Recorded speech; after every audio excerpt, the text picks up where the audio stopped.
Taisez-vous, méfiez-vous, des oreilles ennemies vous écoutent. Oui, vous êtes écoutés chez vous, à domicile. Vous ne me croyez pas? 100 000 personnes sont écoutées en 1990. Pourquoi? Eh bien, les espions sont à domicile, sont chez vous. Vous allez savoir parce que...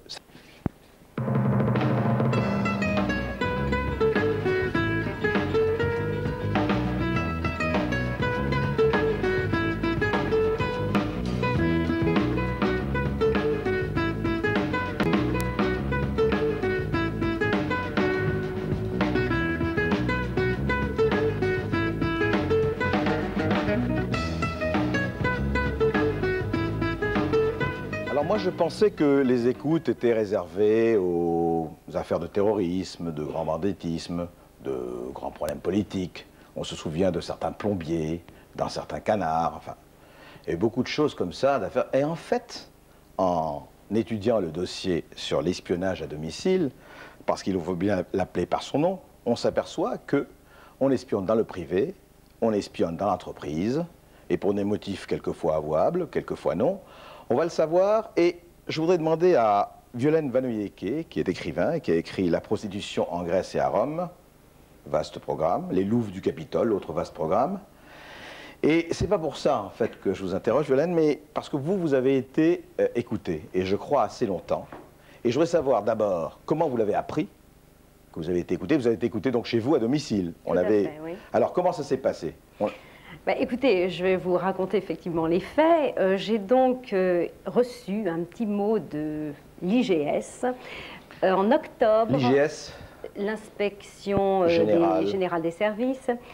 Donc en octobre 90, me disant exactement qu'il fallait que je les rappelle parce qu'une affaire me concernait, bien entendu sans autre motif. Donc je rappelle, on m'informe que j'ai été mise sur écoute téléphonique, on me demande si je connais la société, on va l'appeler la société X si vous voulez bien, qui m'a mis sur écoute, je dis non, et on m'informe donc que 4 bandes de 90 minutes me concernant ont été retrouvées dans les dossiers de cette fameuse société. On me demande si je veux bien les écouter et les reconnaître ma voix. Je dis bien sûr, et puis j'étais intriguée, donc je voulais en savoir plus. Je prends donc rendez-vous avec l'inspection générale des services. Je me rends chez eux, je crois, le lendemain, enfin très rapidement. Je réécoute ces bandes avec un casque sur les oreilles, puisque vous savez que normalement, même la police n'a pas le droit d'écouter ces conversations qui sont privées, puisque c'était une mise sur écoute illégale. Donc je réécoute ces bandes et effectivement, je signe une déposition reconnaissant que c'est bien moi, c'est bien ma voix et c'est bien mes conversations téléphoniques qui se trouvent sur ces bandes.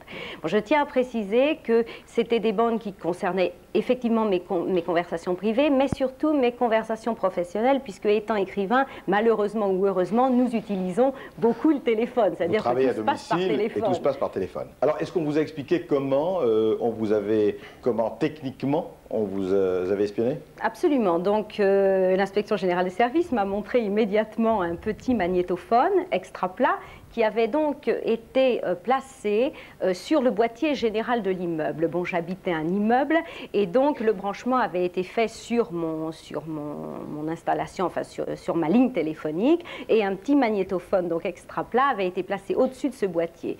Le boîtier normalement était fermé à clé, la pièce pour accéder à ce boîtier était fermée à clé. Il fallait donc qu'il y ait une complicité pour pouvoir accéder à ce local. Mais alors, en fait, ce boîtier avait été donc ouvert, enfin oui. Mais alors, ils espionnaient tout l'immeuble, puisque c'est le boîtier général. Absolument pas, le branchement avait été fait uniquement sur ma ligne. D'accord. Et est-ce qu'il y avait des conversations, excusez-moi, je ne veux pas être indiscret, inécoutables par d'autres que vous? Écoutez, non.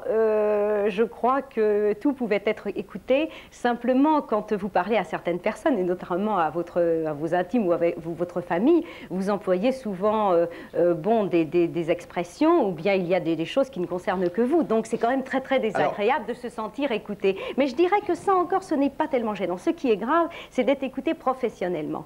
Parce que quand vous êtes sur le point de signer des contrats, quand vous êtes en train de travailler sur des documents et que vous avez des renseignements qui sont, je dirais, confidentiels tant qu'un livre n'est pas sorti. Tout cela peut être ensuite utilisé, soit revendu d'ailleurs éventuellement, en tous les cas utilisé. Et dans mon cas, Bon, je vais vous donner un exemple parce que je crois que ce sera plus clair. Je sortais donc un livre à l'époque et je travaillais sur un livre, vous l'avez dit, La prostitution en Grèce et à Rome, qui est un livre universitaire tout à fait sérieux d'ailleurs. Donc je devais faire une tournée à Dijon. Fais attention.